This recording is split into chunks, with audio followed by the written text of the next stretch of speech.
함께 보실 하나님 말씀은 구약성경 이사야 4장입니다. 1월 4일 이사야 4장을 읽는다는데 4장은 길지 않으므로 우리 1절부터 마지막 6절까지 말씀을 함께 봉독하겠습니다. 구약성경 이사야 4장 1절부터 6절까지 말씀, 구약성경 972면 전후를 보시면 되겠습니다. 1절부터 함께 봉독합니다. 그날에 7 여자가 한 남자를 붙잡고 말하기를 우리가 우리 떡을 먹으며 우리 옷을 입으리니 다만 당신의 이름으로 우리를 부르게 하여 우리가 수치를 면하게 하라 하리라.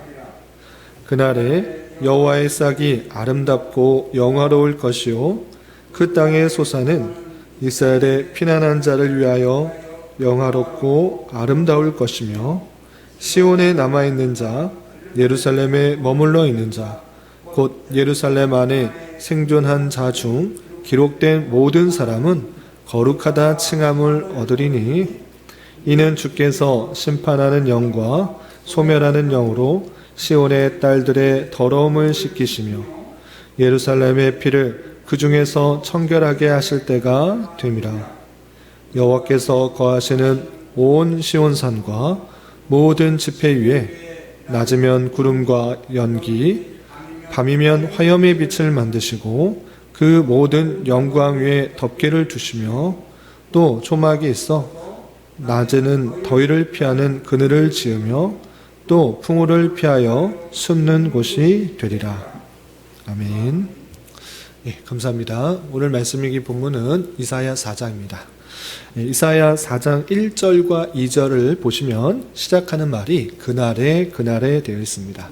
갑자기 왜 그날에인가 라고 할 때 4장에서 독특하게 등장하는 말이 아니라 우리가 앞서 2장과 3장에서 살펴볼 수 있다시피 그날, 말일과 여호와의 날에 일어날 일에 대해서 계속해서 설명하는 부분이 4장이기 때문에 그날로 표현하고 있는 것입니다. 2장을 먼저 잠깐 살펴보시면 어떤 표현이 있었는가 보시면 2장 2절에 이렇게 표현되어 있습니다. 말일에 여호와의 전의 산이 모든 산 꼭대기 위에 굳게 설 것이다 라고 하면서 말일에 있을 여러 가지 이야기들을 시작하고 있는데 여호와의 전의 산이 모든 산 꼭대기 위에 올라간다 한 것처럼 시온산이 가장 높아질 것이다 이렇게 표현하고 있는데 이 말일에 대해서 계속해서 설명하는 부분이 2장과 3장 그리고 4장까지 이어지는 것입니다. 어떤 표현들이 있는가 잠시 살펴보면 2장 11절에는 이런 표현도 있었습니다. 2장 11절 보시면 그날 아까 말씀드렸던 것은 말일입니다.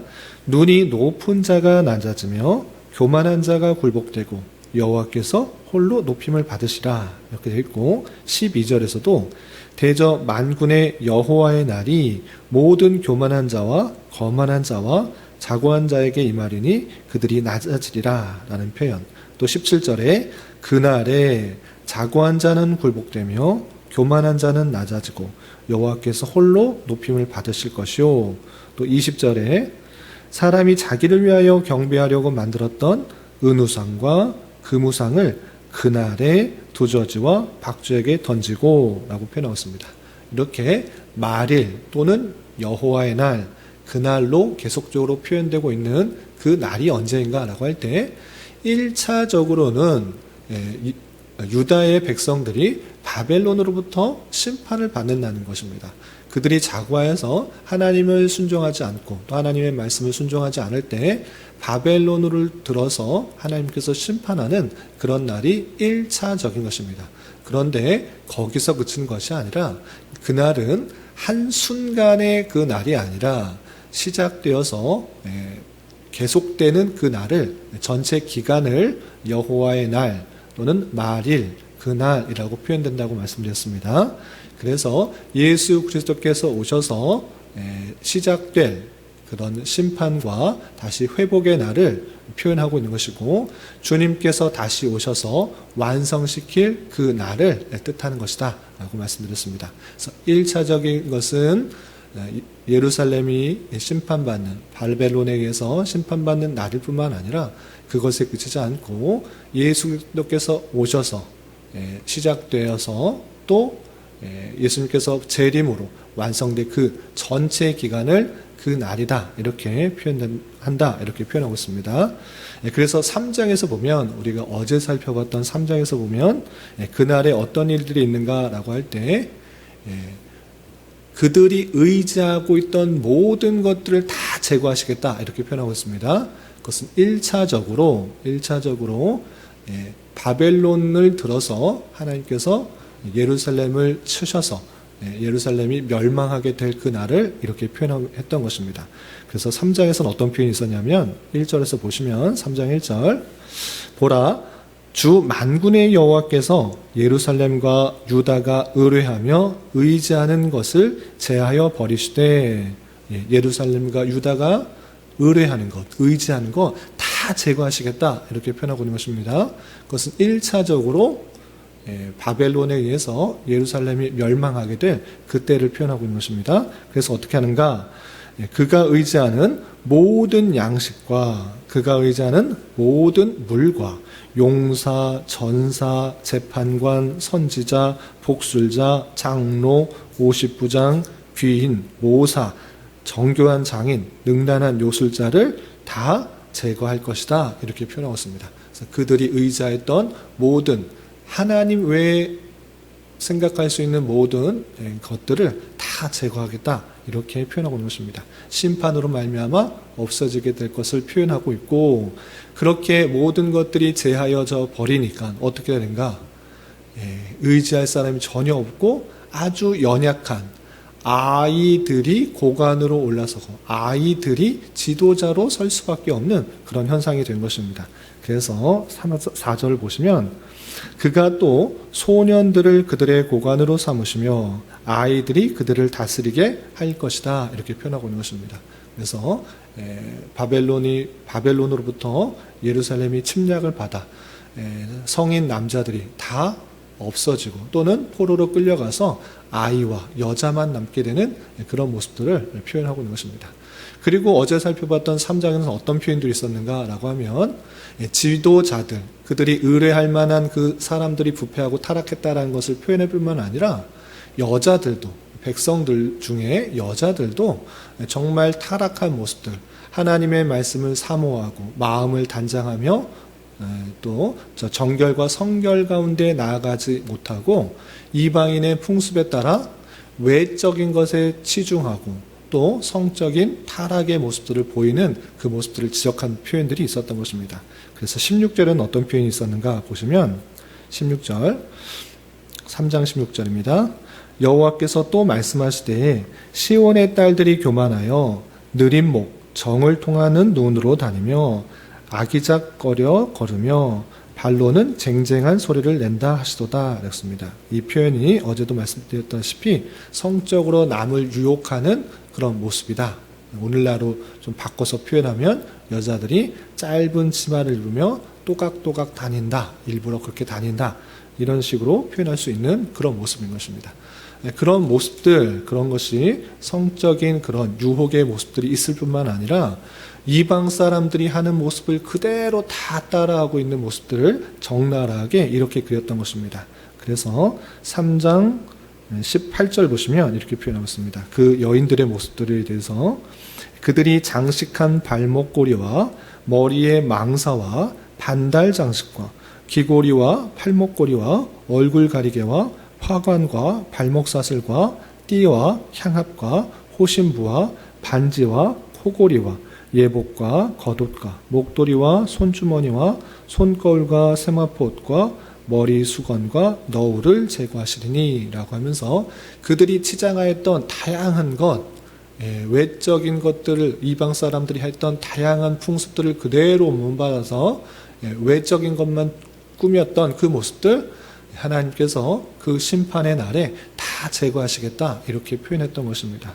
그래서 그 외적으로 아름답게 보였던 여인들의 모습들이 지금 어떻게 되는가 24절 보시면 그때 썩은 냄새가 향기를 대신하고 노끈이 띠를 대신하고 대머리가 숱한 머리를 대신하고 굵은 베옷이 화려한 옷을 대신하고 수치스러운 흔적이 아름다움을 대신할 것이며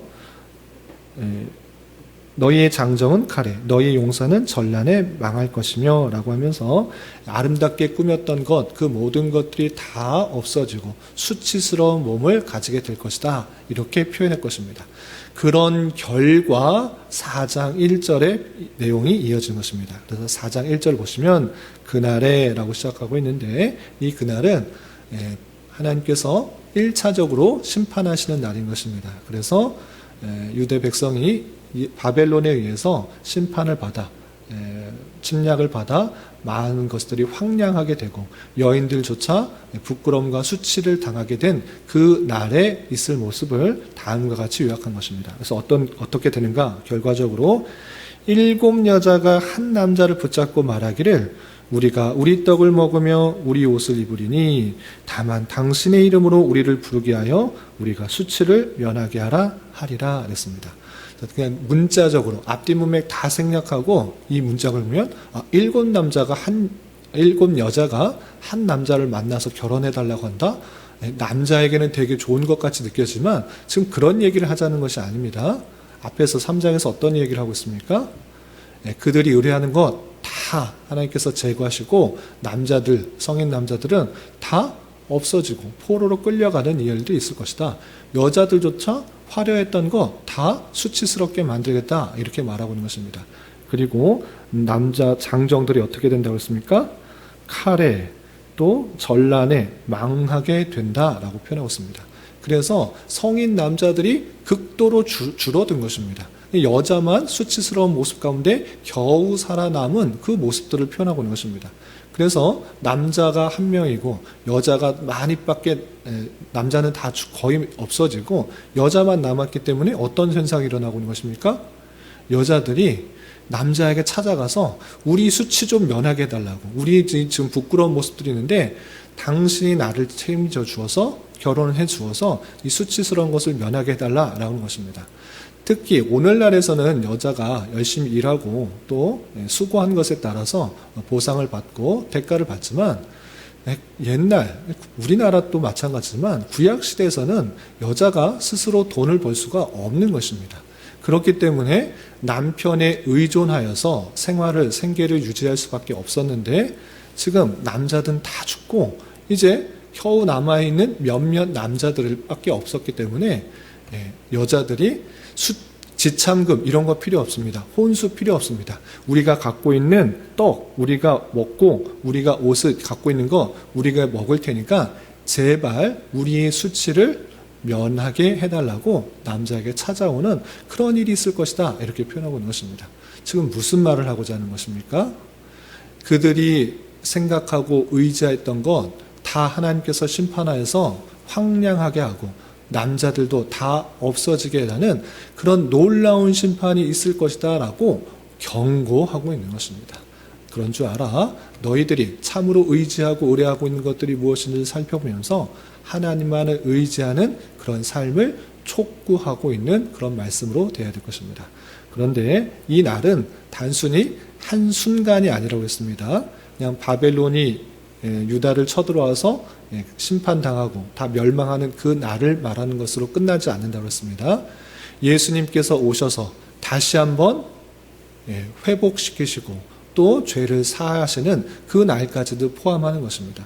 그래서 바로 이어지는 2절에서는 경고하고 심판에 대해서 경고하고 그치는 것이 아니라 다시 한번 회복시켜주고 다시 한번 구원해 주실 것이라는 것을 바로 뒷붙여 설명하면서 그 백성에 대한 사랑을 이렇게 표현하고 있는 것입니다. 그래서 2절 이하 6절까지 보시면 이렇게 표현하고 있습니다.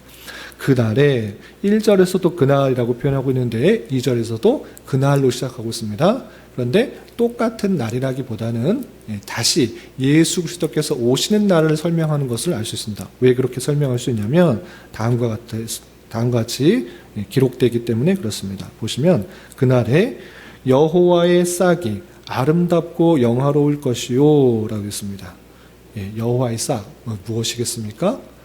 싹, 가지, 계속해서 그리스도를 표현할 때, 메시아를 표현할 때 싹이라는 표현을 쓰고 있는 것을 볼 수 있습니다. 그래서 여호와의 싹이라는 것은 구원자, 메시아, 헬라어로는 그리스도가 나타나서 아름답고 영화롭게 할 것이다 라고 표현하고 있고, 그 땅의 소산이라고 표현하고 있는데, 땅에서 난 그 산물이라고 할 때 예수 그리스도께서 그 땅에서 나실 것을, 하나님이시지만 성육신하셔서 이 땅에서 나실 것을 이렇게 땅의 소산 또 여호와의 싹이라는 표현으로 상징적으로 표현하고 있는 것입니다.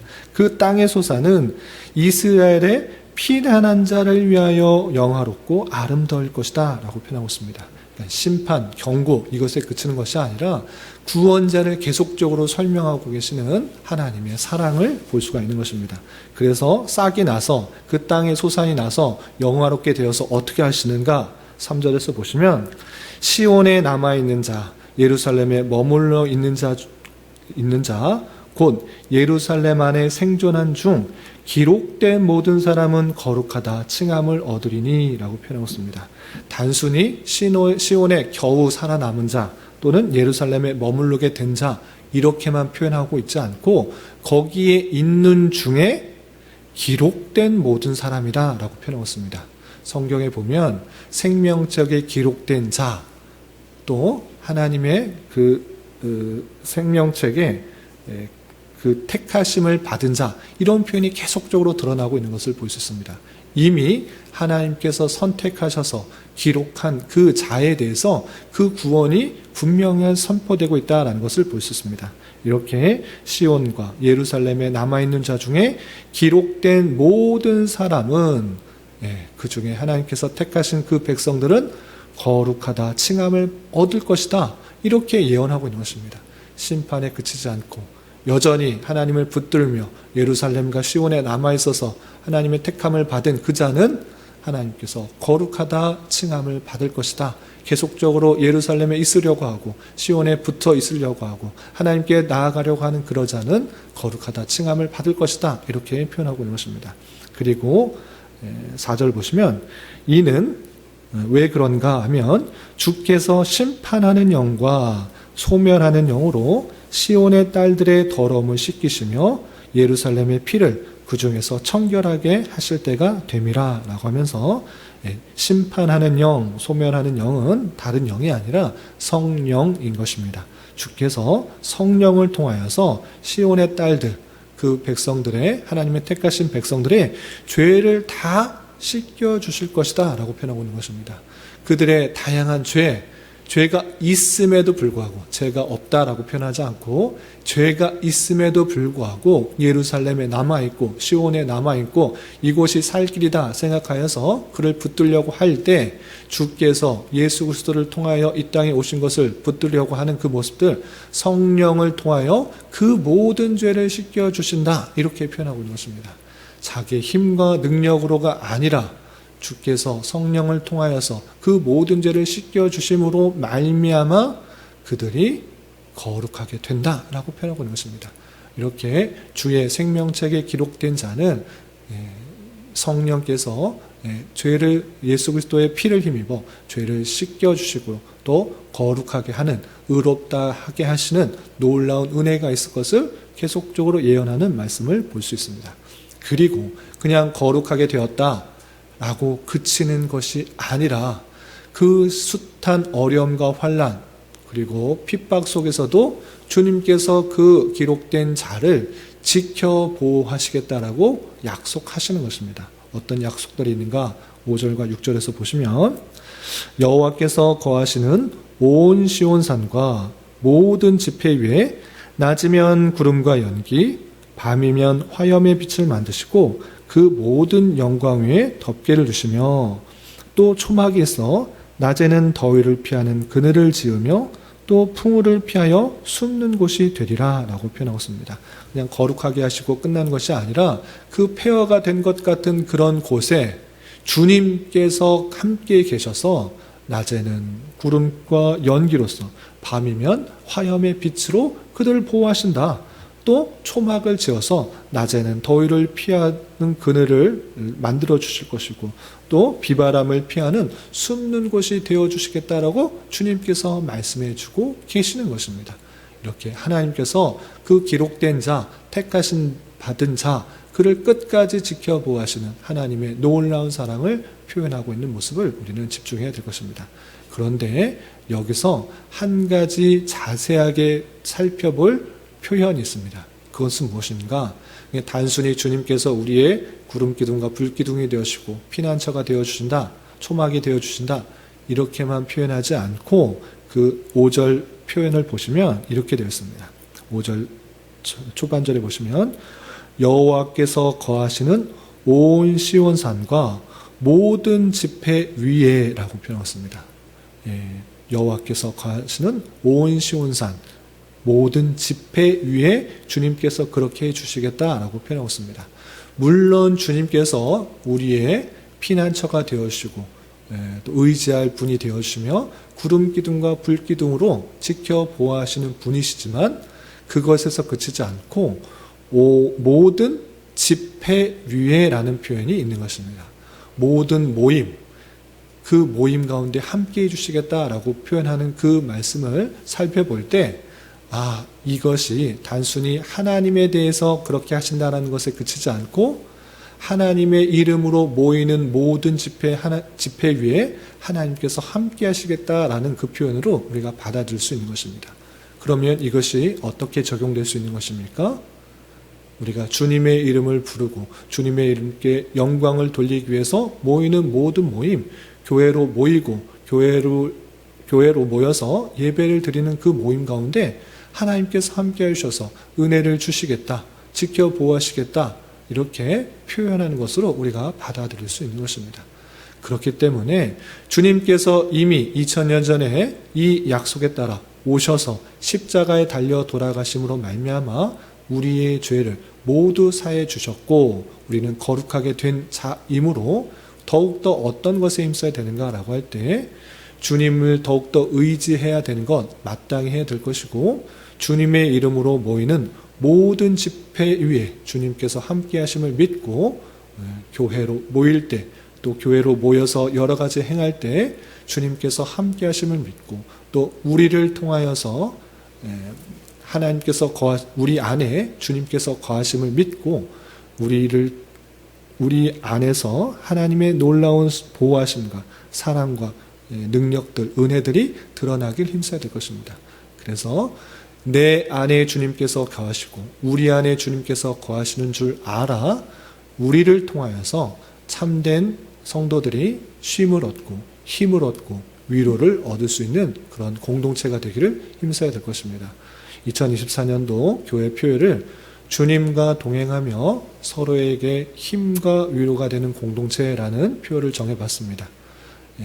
주님으로부터 물론 은혜를 받고 또 힘을 얻고 위로를 얻어야 되지만 하나님께서 우리 안에 거하신다고 하면 우리를 통하여서 또 서로에게 힘이 되고 위로가 되는 그런 관계가 될 수 있어야 된다 생각해 보게 됩니다.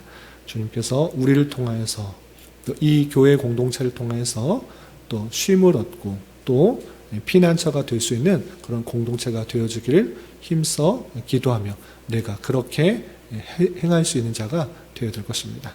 이런 은혜가 저와 여러분 우리 모두에게 있기를 진심으로 기원합니다. 기도하겠습니다. 하나님 아버지 감사합니다. 오늘 말씀을 통해서 하나님의 심판의 결과와 여호와의 날에 있게 될 여러 가지 예언의 말씀을 대하였습니다. 이런 말씀을 대하는 자로서 택하신 백성에 대한 하나님의 놀라운 사랑을 잘 깨달아 하나님께서 경고하시는 말씀과 손길에 민감하게 반응하며 살아가는 자 되게 하여 주시고 메시아이신 예수 그리스도로 말미암아 우리의 모든 죄를 사하여 주셨다는 것과 피할 곳과 숨을 곳이 되어주신 줄 깨달아 어떤 어려운 상황이 찾아올 때라도 주님을 더욱더 의지하며 주님께 피하며 주님의 인도하심과 보호하심 가운데 온전히 살아갈 수 있는 자 되게 하여 주시옵소서. 특별히 하나님의 섭리 가운데 주께서 저희들을 한 교회로 불러 모아주셨사오니 우리 모두가 주님과 동행하며 서로에게 힘과 위로가 되는 공동체가 될 수 있도록 은혜를 더하여 주시옵소서. 주님, 2024년도 새해가 밝았습니다. 새로운 마음가짐으로 힘차게 한 해를 시작하게 하여 주시고, 새해를 시작하며 각자가 소망하고 기대하는 것들이 주님 안에서 모두 다 형통하게 이루어질 수 있도록 은혜를 더하여 주시옵소서. 주님, 교회 내 육체의 질병과 연약함으로 생활이 어렵고 힘든 가운데 있는 여러 성도들이 있습니다. 주님 지켜주셔서 건강하게 잘 치유되고 회복될 수 있도록 인도하여 주시고, 직장과 사업장의 문제로 가족의 전도와 신앙을 위해 복된 결혼과 가정을 위해 주님께 간절히 부르짖며 나아가는 여러 지체들이 있사오니 주님 그들과 함께하여 주시고 그들의 기도 응답해 주시사 우리의 기대와 소망보다 훨씬 더 풍성한 것들로 채워주시는 하나님을 깊이 경험할 수 있는 기회 되도록 인도하여 주시옵소서. 이 시간 각자 간절하게 간구하는 기도 제목 주님께서 들으시고 가장 선한 것들로 응답하여 주시옵소서. 예수님의 이름으로 기도 올리옵나이다. 아멘.